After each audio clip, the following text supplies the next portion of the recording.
Olá, boa noite para você que acompanha o Jornal Araçaba da Serra. Hoje nós estamos aqui num espaço totalmente agradável, nessa roda de conversa que vai se iniciar.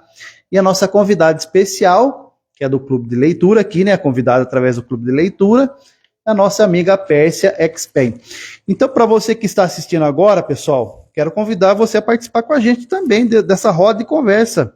Aqui um papo amigável. Eu quero falar um pouco aqui sobre o espaço cultural do Nenil, né, que é um espaço que é o anexo, que é o fundo aqui do Nenil, para quem ainda não conhece. Tem um clube de leitura e tem um espaço aqui cedido pelo Nenil.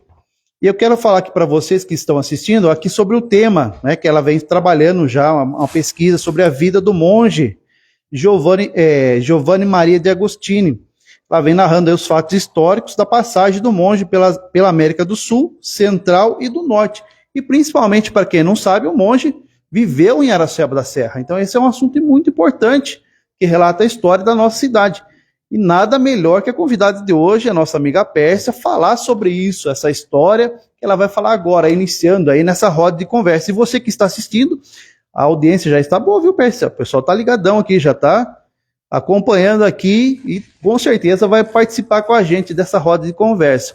Então, Pérsia, por favor, seja bem-vindo ao Clube de Leitura, né, o espaço do Clube de Leitura aqui, o espaço do Nenil, e você é a convidada especial de hoje. Boa noite, então. Queria convidar primeiro a todos. É uma reunião de contação de histórias, eu acho. É assim que eu ouvi a história, é assim que eu quero contar, tá? Então eu ia convidar todos a fechar um pouco os olhos e pensar no ano de 1850. Como era, o que estava acontecendo naquele ano. A exposição fala sobre isso. A exposição eu coloquei o nome de No Rascunho das Lendas, justamente porque vem todas as informações de história oral, tem muitos artigos, mas todos baseados em histórias orais, né? E nessa pesquisa tem poucos documentos também, assim, do monge mesmo, né? Porque ele nasceu em 11 de julho de 1801, em Cisano, na Itália, uma cidade que é na região de Piemonte, norte da Itália. Curiosamente, em volta dessa cidade tem montanhas muito altas, e só no sul, que é toda cheia de montanhas, mas no sul tem muitas cavernas, né? E no sul, isso tudo eu falei assim, imaginando o que aconteceu em cima dos fatos, né? Que pode, por exemplo, o único porto que tinha era no sul, aonde tinha as cavernas também. Eu acho que, e depois eu pesquisei aquela região, as pessoas costumam morar em cavernas, nessa região de Cisano, né? Então, o monge nasceu dia 11 de julho de 1801, numa cidade que é pequena até hoje, bem provinciana, e no sul da Itália, Matera, o nome da cidade, a última cidade, é cheio de cavernas, né? E dos principais portos, podia ser que ele saiu do porto de Nápoles, lá, né? E levava 60 dias uma viagem até a América do Sul, pelo mar, né? Para alguns artigos dizem que ele foi um desertor do convento. Ele se formou padre e depois os padres ficavam internados, isolados dentro do convento, orando e tal, e ele resolveu alguma coisa, empurrou ele para fora dos muros, né? Ele sentia que a missão dele era fora dos muros, e isso causou um repúdio da igreja sobre ele. Eles não gostaram, né, dessa atitude, ele sair sorrateiramente. No ano de 1850, a galera, né, no caso, seria o Goya, né, era desse tempo, o Beethoven estava criando a nona sinfonia, o Charles Darwin estava apresentando a teoria das espécies, né, o Dostoiévski, o Tolstói, os pintores, Renoir, Van Gogh, são todos dessa turminha, né? E Nietzsche também era no meio, Freud, entendeu? Isso acontecendo ao mesmo tempo, né? E também o assassinato do Abraham Lincoln também foi nessa época. Depois eu fui pesquisar como que formava um padre, né? Então o padre ele não tem tempo para ficar pronto. Depende muito das experiências dele, toda aquela coisa. E eu achava que eles estudavam só teologia, né? Mas não, eles estudam matemática, ciência, filosofia principalmente. Então, todas as coisas que são oferecidas muito tempo, eles aprendiam, só eles sabiam ler, né, aquelas coisas. Então, ele não era uma pessoa perturbada, assim, que saiu pelo mundo, ele sabia, alguma coisa sabia. Sendo que em 1850, você podia andar de barco, de cavalo ou a pé. São as três coisas. Então, tudo levava muito tempo, né? Então, tem um amigo que escreveu um livro também, Alexandre Carlsburg. Ele diz que... E quando eu vi a primeira foto do Giovanni, é a primeira identificação que você tem que ele tirou em Cuba, aquela foto. Então, esse Alexandre Carlsburg, ele fala que dos poucos vestígios de documentos que a gente tem, só essa foto que foram reproduzindo e tal, e a gente tem isso dele, da época só, entendeu? E o resto são um registro que ele teve quando passou em Sorocaba, daí que eu vou falar na viagem dele, né? Mas em 1850, como que estava o Brasil? Estava entrando a Lei das Terras. E a Lei das Terras, nesse mesmo ano foi criminalizado o tráfico de escravos, não podia mais comprar, trazer para cá. Quem tinha aqui ficava, mas ao mesmo tempo, devagarzinho, eles foram substituindo a mão de obra por imigrantes assalariados, né? E então, quando chegava vários tipos de imigrantes, um deles eram os bem pobres, por causa da crise lá que estava acontecendo. Eles vinham e trabalhavam com escravo pago, né? Trabalhavam mesmo tanto, e tinham os outros imigrantes mais poder aquisitivo maior, eles vinham e também punham esses para trabalhar, porque eles eram brancos, mas eles eram escravos também, entendeu? Estava nesse pé a coisa quando ele chegou aqui, né? Então, esses que vinham com maior poder aquisitivo, eles queriam comprar terras, grandes propriedades, né? Então, o brasileiro mesmo não podia comprar, porque a terra ficou muito cara e eles foram ficando mais pobres, né? Os ex-escravos, os imigrantes, trabalhadores livres também. E... ver aqui... mais. No Rio de Janeiro, no caso, surgiram as primeiras greves por causa da exploração de trabalho infantil e de mulheres, que era bem pesado também, e estava a febre amarela também no país, matando os pobres, né? Porque a elite tinha algum medicamento e médico e tal. E era uma coisa que até hoje meio que se vê no Rio de Janeiro, que tem os palacetes e os bairros pobres, perto, muito perto, né? A Rocinha e a Barra, por exemplo, né? Então, é uma coisa que já vem de longe, entendeu? Bom, a trilha do monge. O primeiro monge chamava Giovanni Maria de Agostini, é esse que veio de lá. E ele desembarcou primeiro do barco em 1838 em Caracas, na Venezuela, vindo de lá. Depois ele rumou para o sul do Equador, Colômbia, Peru, passou pela Amazônia peruana, Belém do Pará, Rio de Janeiro, ficou numa caverna na Pedra da Gávea, muito tempo. Depois do Rio de Janeiro passou por Santos e passou por Sorocaba. Até aí. E no dia 24 de dezembro de 1844, em Sorocaba tem um registro que ele apresentou para o escrivão a chegada dele ali. E entre vários detalhes esclarecedores, o escrivão relatou que ele era aleijado de 3 dedos da mão esquerda, né? Um detalhe dele. E os detalhes são assim mesmo, né? De alguém contar, né? Depois ele passou, ele foi para... Aqui não diz, no artigo não diz, mas ele pode ter passado de Sorocaba, Araçoiaba, Capela, né? E foi descendo para o sul. Acho que passou por Itapetininga, eu acho que é rota também. E foi descendo para o sul, Paraná, Santa Catarina e Rio Grande do Sul, né? E em todo lugar que ele ia, costumava arrumar encrencas, porque ele falava pro dono do escravo para não bater no escravo, o dono não gostava, né? Eles também matavam índios, ele ia lá se meter também. No sul tinha os Caigangue, que são os índios que foram mais judiados, vamos dizer assim, do sistema, né?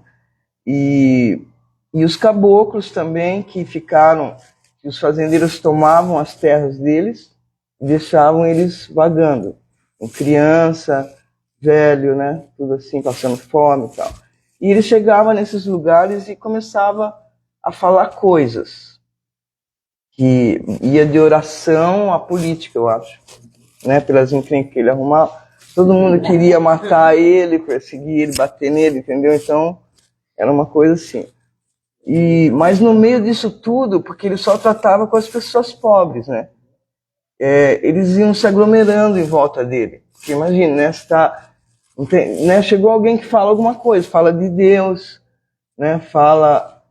Ensina ervas, porque naquele tempo só a elite tinha médicos. Assim, podia pagar um médico para estudar ou para ter perto. E o resto do povo conhecia ervas. Senão você morria. Se você não conhece, alguém da família tem que conhecer. E esse monge, ele veio e ele ensinava, porque ele deve ter estudado também lá, né? Ele sabia todas as ervas que eram boas para as pessoas. Então ele ensinava a fazer, mostrava a planta, fazia o chá, dava, e também outras coisas estranhas aconteciam assim. Todo lugar que ele ia, ele nunca tinha estado aqui, né? Daí ele subia a montanha, a cidade ficava embaixo, ele subia a montanha, ia certinho numa caverna que tinha lá e ficava lá. E geralmente do lado dessas cavernas tinha uma mina de água, ele bebia água e tal, assim, né? Essa também aqui, ó, já tem perguntas aqui. Lembrando que nós estamos aqui, né, numa roda de conversa e também virtual, né? Sim. Tem perguntas aqui depois que você comentar aí, né, sobre a história do monge. Depois vou passar a pergunta aqui do pessoal que está aqui ao vivo com a gente. Nossa. Então, deixa eu ver. Ele conseguiu deixar o Brasil, ele chegou em 1838 e saiu em 1852 do Brasil, né? E foi pelo Paraguai, Argentina, passou pela Cordilheira dos Andes, esteve no Chile, nos desertos lá também, esteve no México, cidade de Puebla, e do Porto de Veracruz, que é lá pro norte do Peru, eu acho, não sei. Embarcaram ele para Havana, depois de um rolo também, que não queriam mais ele na cidade, arrumaram essa passagem, mandaram ele para Cuba. Não sei o que aconteceu lá, umas pessoas falam que lá em Cuba ele foi internado num hospital de dementes, tal, durante alguns dias, não sei se era... Eles falavam que não tinha onde hospedar ele, então jogaram umas coisas assim, sabe? Sempre estavam perseguindo ele, né? Então, em Havana que ele tirou a foto, né? Um fotógrafo tirou a foto dele e intitulou na matéria dele A Maravilha do Século, naquela época. E essa foto era vendida lá depois como souvenir. Imagina. Garoto propaganda. E ele carregou, e ele teve uma dessas fotos com ele, carregou com ele a vida inteira. Por isso que eles acharam depois. De Cuba ele foi para Nova York, e seu destino seria o Canadá. cidade de Quebec. Mas foi ruim porque confundiram ele com um mendigo lá tal. Não entenderam o propósito dele, então ele foi para o oeste dos Estados Unidos. E no oeste ele se instalou no Novo México, uma montanha chamada Tecolote, e próximo à vila de Las Vegas, no México, né? E daí permaneceu nessa montanha até 1863, de 63 a 67, e daí ele se dirigiu para o sul ali do Novo México, uma vila chamada de Mesilla, onde ele foi assassinado em abril de 1869. Aqui eles falam, possivelmente por índios apaches, porque também havia um conflito lá desses índios com os fazendeiros de lá. Sempre ele estava no meio disso. E daí, não sei, né? Eu pensei assim, com tanta gente correndo atrás dele, eles podiam pegar, porque acharam uma arma indígena, né? Matou. Então qualquer um, hoje a gente pode pensar nisso, né? Qualquer um podia pegar uma arma do índio, pôr lá, fazer e jogar a culpa neles, aquelas coisas. Porque ele se dava bem com essas pessoas, entendeu? Então, é meio... Todas as informações são assim para a gente pensar, né? Então, esse monge, quando ele esteve aqui, tem várias lendas em torno dele. Curiosamente, tem lendas que o povo daqui conta e o do sul conta também. Não sei como que aconteceu isso. A história é conhecida. Conhecida, é a mesma história. Tem algumas coisas assim, por exemplo, essa lenda das duas galinhas, lá no sul é 3. Entendeu? E não sei onde, aqui por perto é uma. Mas é a mesma história. Sim. Né? Que a mulher... Então, elas levavam, as pessoas levavam provisões, né? Para ele, assim, de vez em quando iam lá. E que ele era meio... O que a gente fala? Benzedor, né? Conhecia ervas, dava conselho. Então, ele estava levando as duas galinhas e subindo a montanha. Essa aqui, vamos dizer. E daí, no meio do caminho, uma das galinhas escapou. E ela ficou correndo atrás da galinha com uma aqui, correndo e xingando a galinha, né? Falando, galinha do diabo, não sei o quê. Vem aqui, sua galinha do diabo. Falando isso no caminho. E daí ela conseguiu pegar tudo, e chegou lá e falou para ele, né? Eu trouxe as duas galinhas pro senhor, fazer uma comida e tal. Daí pegou a outra galinha que tinha ficado com ela. Falou, eu fico com essa. Porque essa daqui você já deu para alguém no caminho. Né? Então... Entendeu? Então, tem umas coisas assim. E tem outros lugares lá no sul que eles falam que ele podia estar em 2 lugares ao mesmo tempo. Entendeu? Que ele estava na caverna ali deitado e na outra tinha alguém doente, ele estava lá do lado orando.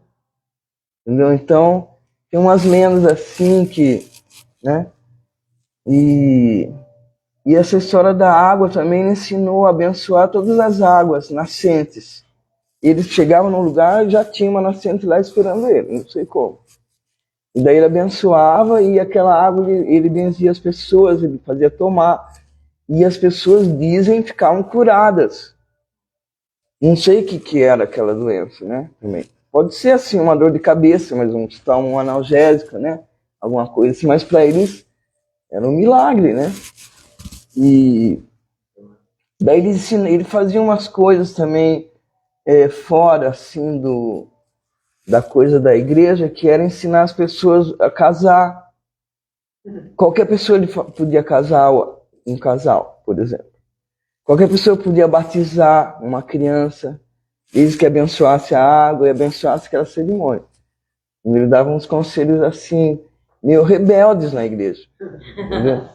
Mas que funcionava, porque imagina um lugar que hoje, né, é um lugar deserto, de florestas desertas, né? E o povo não tinha nada, então chegou alguém que dava alguma instrução assim que pode, alguém que queria casar no meio do mato, por exemplo, né? Então tinha um jeito, ele dava um jeito. E enfim, tem muitas histórias sobre isso. A exposição vai falar disso, das lendas, né? Chama no Rascunho das Lendas. Então, daí quando ele sumiu lá do sul, porque não tinha foto nem nada, né? Vamos dizer assim. Então tinha um cara barbudo, estranho, entrando na floresta, as pessoas vão lá visitar, tá onde ele não está lá mais. Então ele tinha sumido, e ficou um tempo sumido. Daí do mesmo mato apareceu um outro, de barba também. Para eles, sei lá, de longe, parecia o mesmo, né? Então eles começaram a pensar que era ele mesmo. Mas não era, era um outro. Um outro que tinha ensinado tudo, com as ervas, as histórias. E o cara tinha barba, né? Então ele veio e ele... Esse daí, o segundo, ele viveu de 1886 a 1908. O João Maria, ele se intitulava. Meio versão do Giovanni Maria, né? Então, ele também desapareceu. Assim como ele veio, ele entrou e sumiu. Daí apareceu o terceiro, entendeu? E o último, né, dessa história. A semelhança entre eles era fantástica, segundo o povo. Eles não tinham comparações, né, de foto. Era um cara de barba branca, saindo do mato, mais ou menos com o mesmo jeito. Então, para eles era o mesmo, entendeu? Então, eles foram fazendo uma coisa em volta dele que eles falavam que esse João Maria, então, ele estaria com 188 anos nessa época. Olha bem.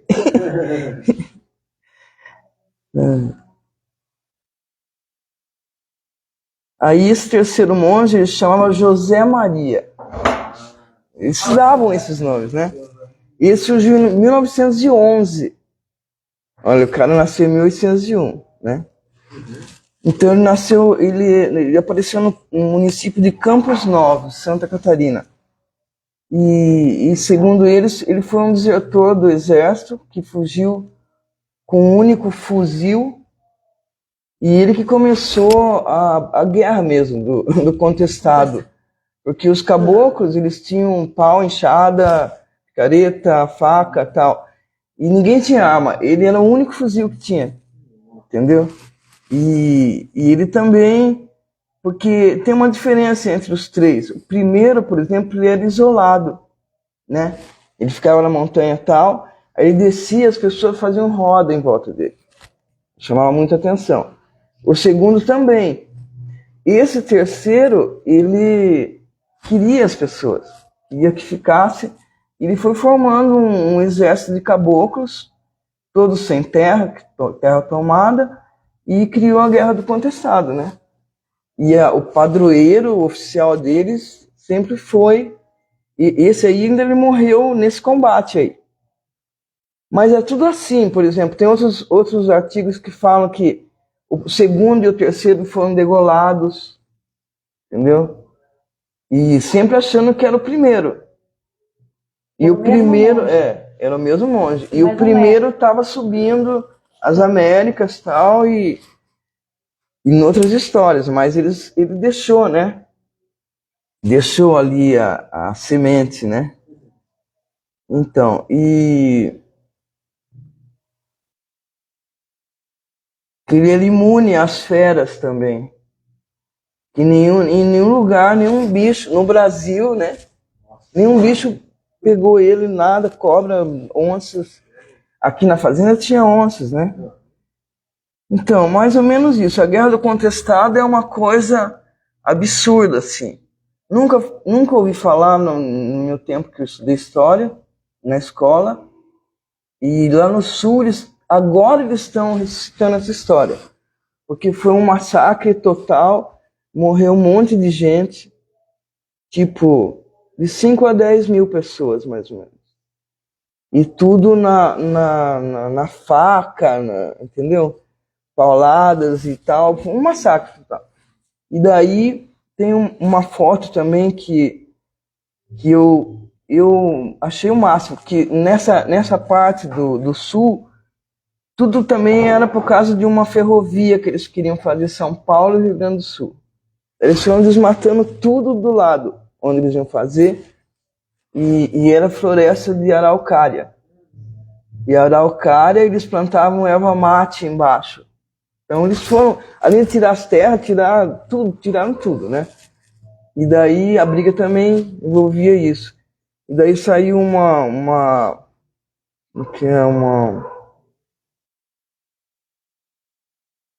que corta as árvores assim, né? Cortava todas as árvores e fazia tábuas, milhares, sabe? Tábuas assim, e mandava para a Europa, a madeira, né? Então eles estavam perdendo tudo. Eles criaram essa foto, ela não transmite assim quem são, mas eles podem ser. Tinha os vaquianos, que eram uns caboclos que era a favor do fazendeiro, defendiam ele, tipo os jagunços.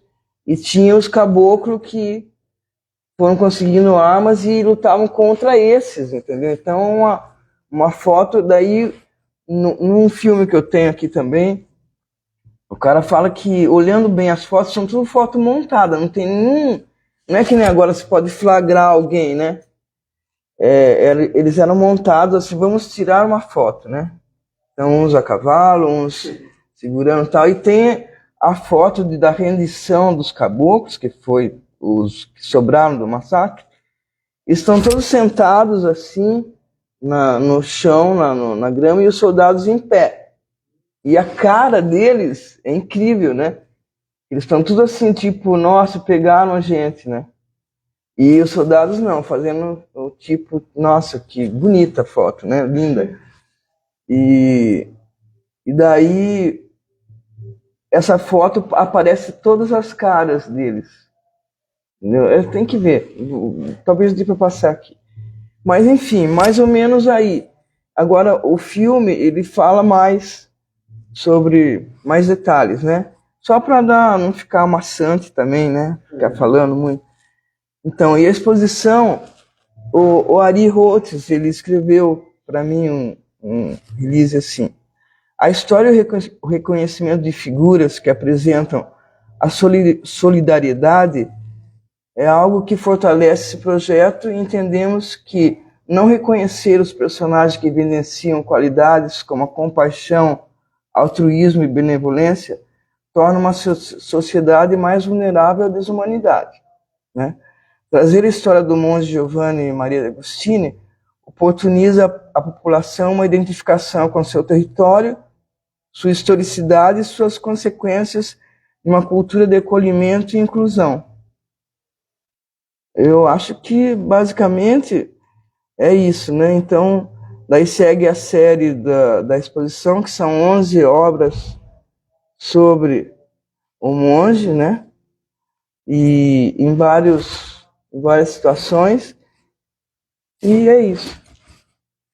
Deixa eu só aproveitar, Pérsia, como a gente está nesse bate-papo aqui, nessa roda de conversa, o Felipe Berto está perguntando aqui: há uma lenda que o monge teria amaldiçoado Araçoiaba, isso procede? Diz muito disso, né? Fala que a cidade foi amaldiçoada. Então, lá no sul também tem uma mesma lenda, que diz, porque lá ele foi espancado, e ele deitado no chão, parece que ele fez essa maldição, que ali não ia florescer nada mais, né? Então, aí aqui, não sei, aqui foi o lugar que eu menos consegui informações mesmo. E a história é muito linda mesmo, pouco explorada, né? Viveu aqui dentro da cidade, né? Sim. E assim, muitas pessoas também questionam porque não tem homenagem ao monge, né? Ele viveu até no hino de Araçoiaba, tem... Sim, né? É importante. Conta lá no sul, a vida do monge, né? Que ele viveu. Lá aqui, no sul, inclusive... não tem um monumento ao monge. Mas existe a cama. Eu vou passar o microfone para vocês, pode ser? O pessoal fica à vontade. Passar para a professora Ione. Lá no sul, inclusive, ele é conhecido por São João Maria. Ele é tido como santo lá. São cidades bem pequenas, tem feriado municipal, tem procissão, tem igreja, tem tudo, os devotos e tal. É um movimento bem... E no Peru também, todos... Eles têm o dia certo para para fazer essa homenagem para ele. Entendeu?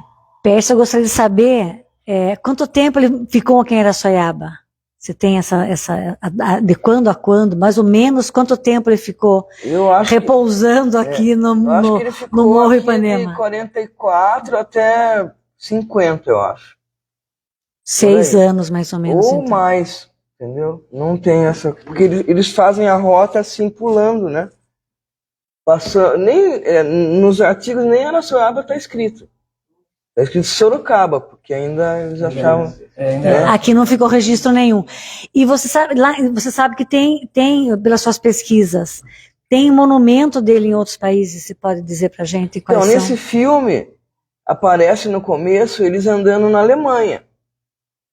Entendeu? E tem umas estátuas. Então, mas passando, porque eles passaram em todos os lugares. Então, do lado de lá, ele também é conhecido, na França, na Espanha, em Portugal. E no Sul, embora não tenha uma estátua, tem toda uma homenagem. No Sul tem também estátua. Tem estátua, então é isso que eu queria saber. Tem em Santa Catarina, Paraná, Rio Grande do Sul. Por todos os lugares que ele passou, ele causou polêmica, então, na verdade, né? Porque causou por defender as pessoas. As pessoas, né? Excluídas. Excluídas. Boa noite. O Marquinhos falou que não tem monumento, né, Marquinhos? Mas se você for para Ipanema, no Morro de Ipanema, você vai ver que existe o local onde ele morou. Eu conheço lá, fui lá.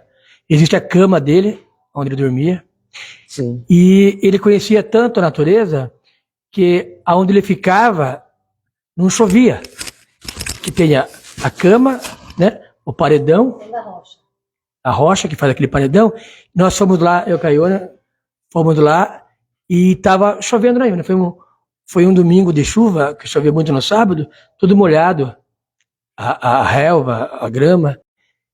E lá onde ele morava, não, estava sequinho, areia, pegava areia com a mão. Olha, então, tem uma história no Sul também que ele estava chovendo e eles faziam...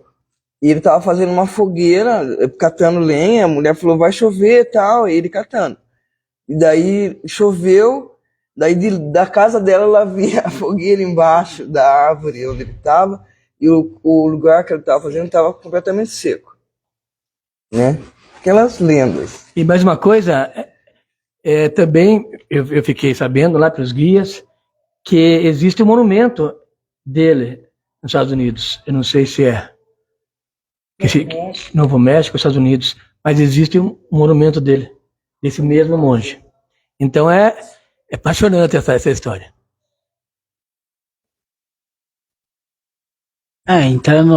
Boa noite a todos, né? Nessa história do Dé, uma vez, acho que foi a primeira vez que eu fui na Ipanema também, né? E eu sentei com um senhorzinho que hoje ele não é vivo mais, também não consigo lembrar o nome dele. Ele me contou várias histórias, né? De várias pessoas importantes para nossa cidade. E uma delas foi um monge. E até hoje, uma dúvida que me passou dele, que era a dúvida que ele tinha, era essa questão mesmo. Por ele conhecer a natureza, ele conhecer coisas que na época pessoas não conheciam e não gostavam de conhecer, né? Discriminavam conhecer. Talvez seja por isso que aqui em Sorocaba, no caso, Araçoiaba, não tenha essa história marcante dele. Porque o pessoal ainda assim tinha um pouco de receio, talvez. Sim. E mesmo com as coisas boas que ele fez, que ele fazia para muitas pessoas, ainda as pessoas não conseguiam acreditar que isso era bom. Como Você sempre, acha que né? isso era verdade? Até hoje é assim.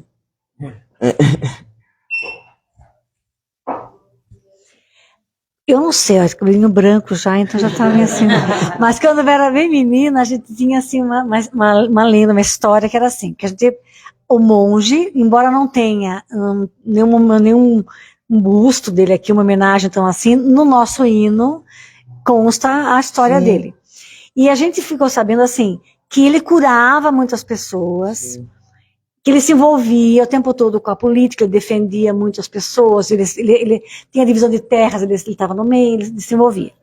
E que depois teve uma criança que a mãe levou para ele curar, e como ele não conseguiu curar, ele, não sei se é por conta própria ou por se sentir mal, ou porque alguém expulsou, porque estava se intrometendo demais em situações da cidade, políticas, na verdade, ele foi embora, muito sentido, porque não conseguiu salvar essa criança através das ervas que ele tinha aprendido já lá, enquanto seminarista, porque eles aprendem mesmo de tudo um pouco.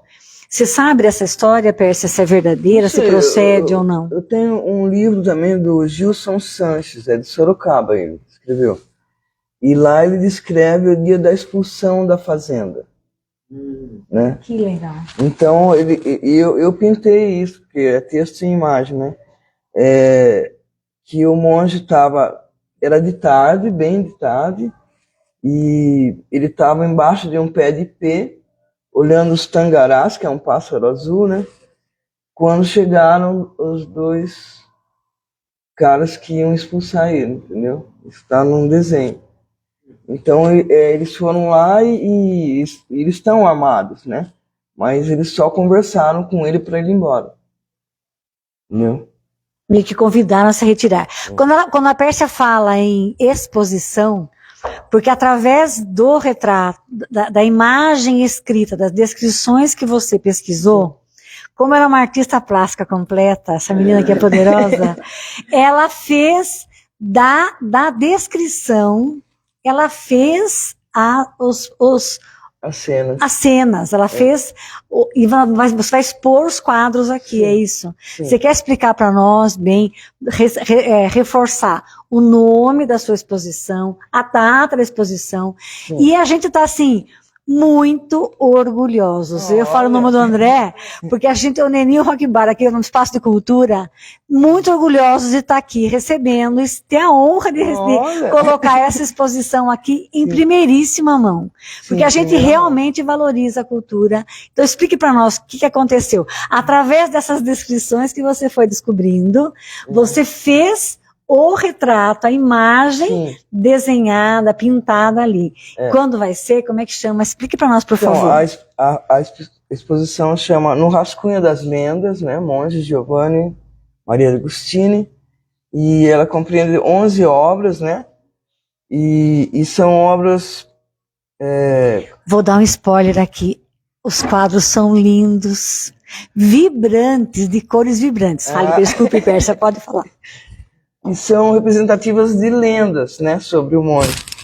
Então a primeira, ela chama, vou falar o nome delas, tá bom? Sim. O primeiro rosto, o segundo rosto, né? O primeiro rosto eu fiz quando eu vi a primeira vez a foto dele em Havana, em Cuba, aquela uma, né? Ele é bem assim. O segundo rosto já era o que eu imaginava dele na fazenda. É um quadro redondo. Entendeu? Então ele está representado bem.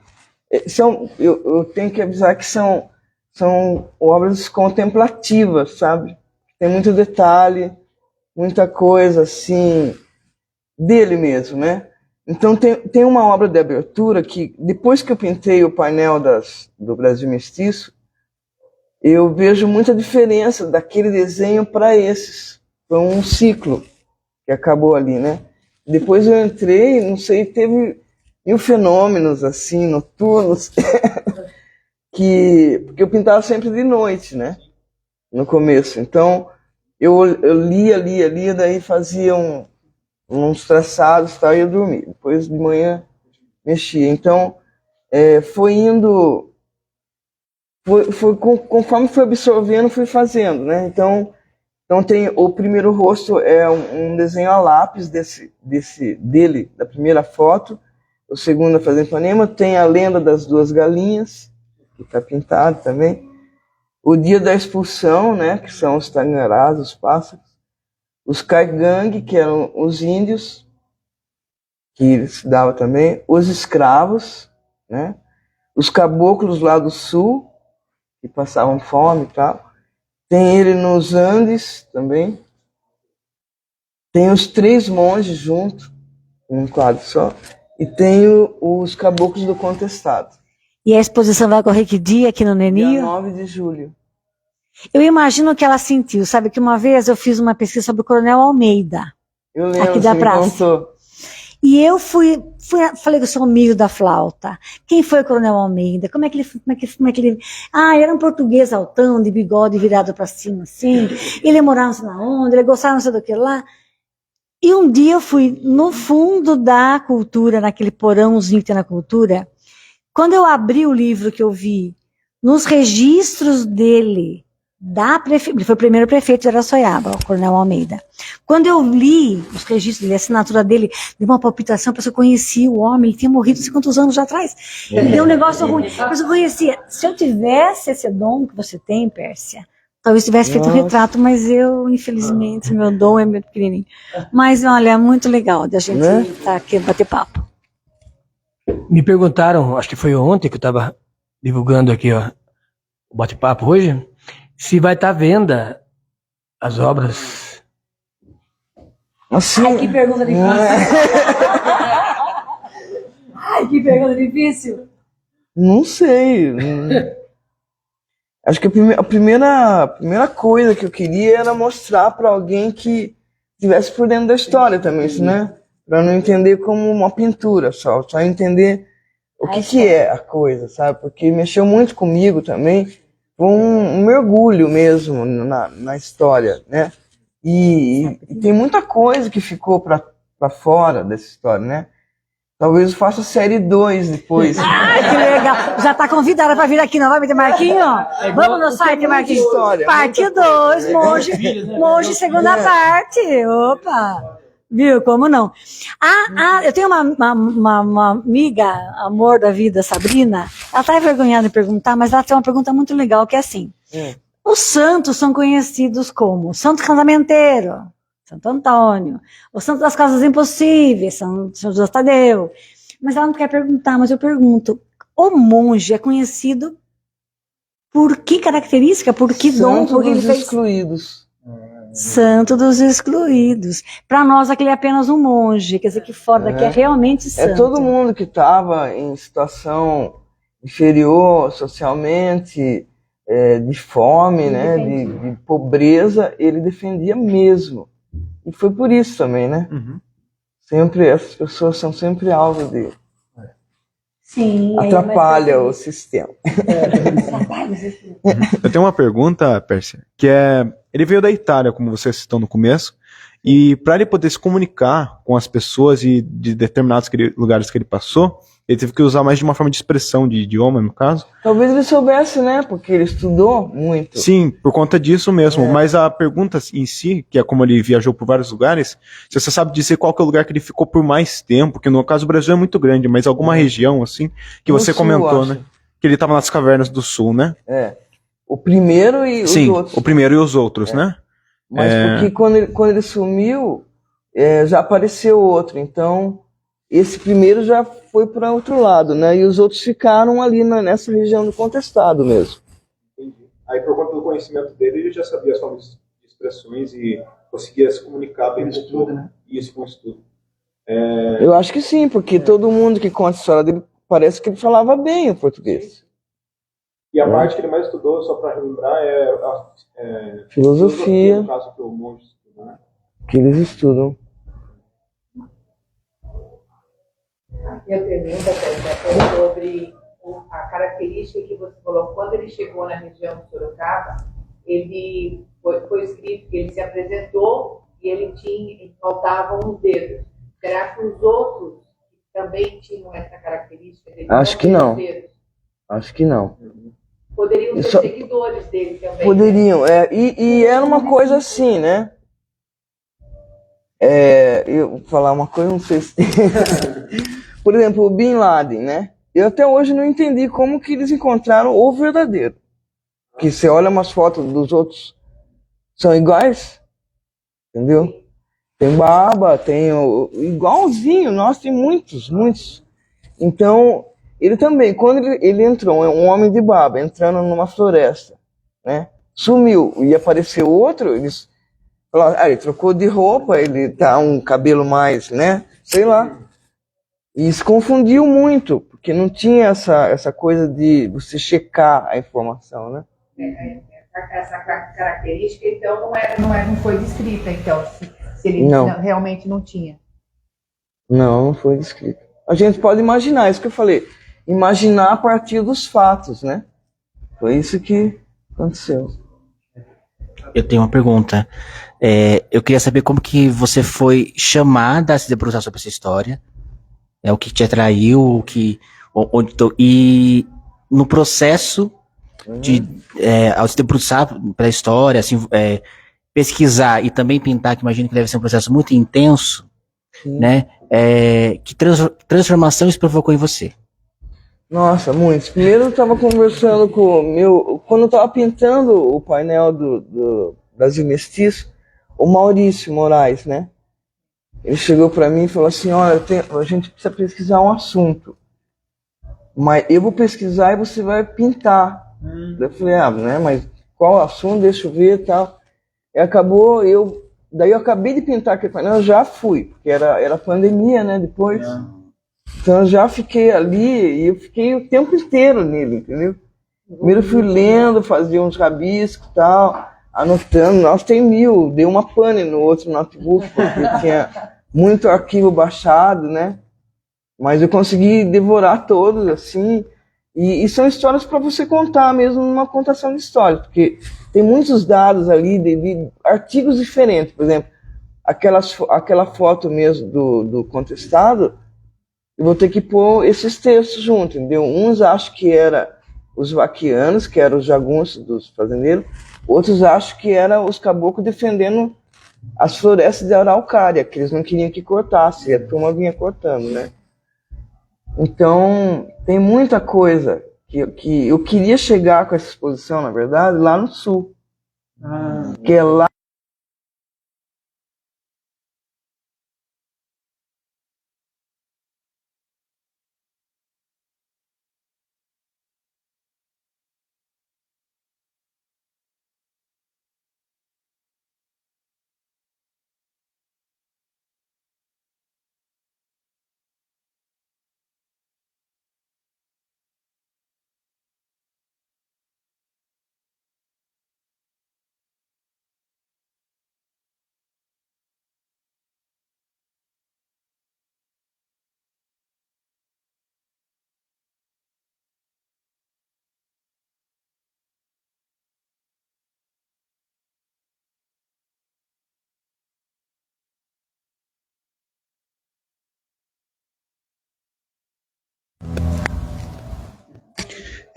Pérsia, tem aqui também o Felipe, ele tá dizendo que ficou mudo o som, eu acho que deve ter cortado aí. Deixa eu pedir para ele responder, retornar de novo aqui.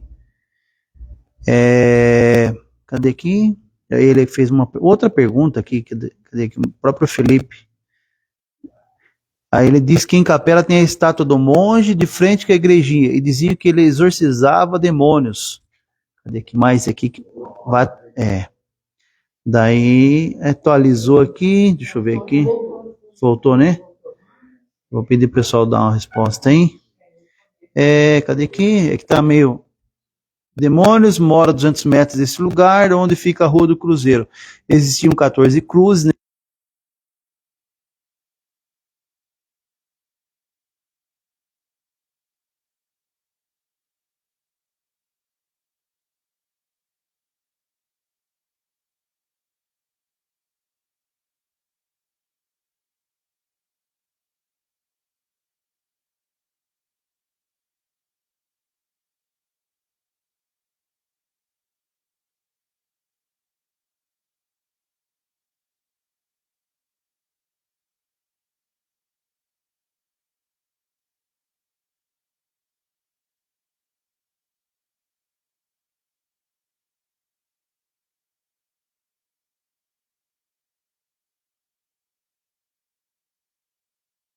Só cortando.